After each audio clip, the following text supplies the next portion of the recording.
الحج لا داود مزمل مرد غزاو رختان چې د خپل وخت نه د درلاو تاریخ ور باندې ویاړي. الحج لا داود مزمل مرد غزاو رختان چې د خپل وخت نه د دلاو تاریخ ور باندې ویاړي. الحج لا داود مزمل مرد غزاو رختان چې د خپل وخت نه د دلاو تاریخ ور باندې ویاړي.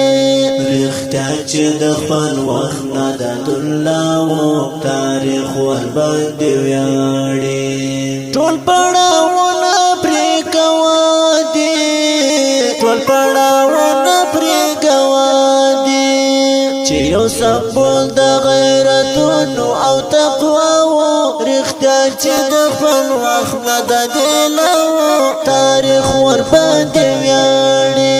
چې یو سمبول د غیرتونو او تقواو رختان چې د خپل وخت نه د دلاو تاریخ ور باندې ویاړي. الحج لا داود مزمل مرد غزاو رختان چې د خپل وخت نه د دلاو تاریخ ور باندې ویاړي. کفر خامر ته مومن خانو، کفر خامر ته مومن خانو هم عزرائیل د خوارجو می اشناو رختان چې د خپل وخت نه د دلاو تاریخ ور باندې ویاړي.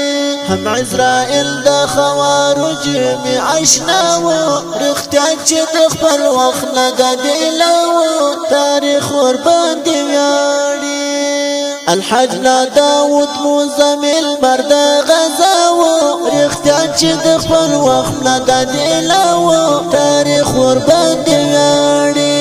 کلی بدې مات په غیږ کې، کلی بدې مات په غیږ کې هلمند ستا هغه وخت څومره د ښکلاو رختان چې د خپل وخت نه د دلاو تاریخ ور باندې ویاړي. هلمند ستا هغه وخت څومره د ښکلاو رختان چې د خپل وخت نه د دلاو تاریخ ور باندې ویاړي.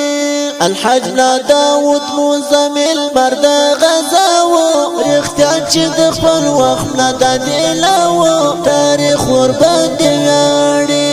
څګړندی اوچت زلمی و، څګړندی اوچت زلمی و پر هر ډګر ولا چې زیری د بریا و رختان چې د خپل وخت نه د دلاو تاریخ ور باندې ویاړي.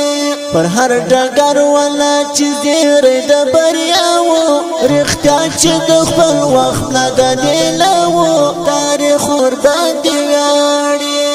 الحج لا داود مزمل مرد غزاو رختان چې د خپل وخت نه د دلاو تاریخ ور باندې ویاړي.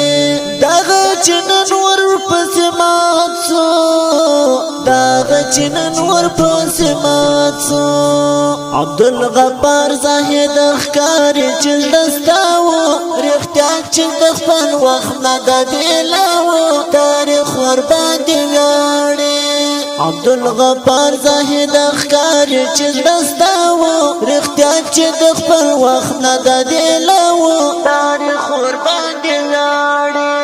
الحج لا داود مزمل مرد غزاو رختان چې د خپل وخت نه د دلاو تاریخ ور باندې ویاړي. الحج لا داود مزمل مرد غزاو رختان چې د خپل وخت نه د دلاو تاریخ ور باندې ویاړي.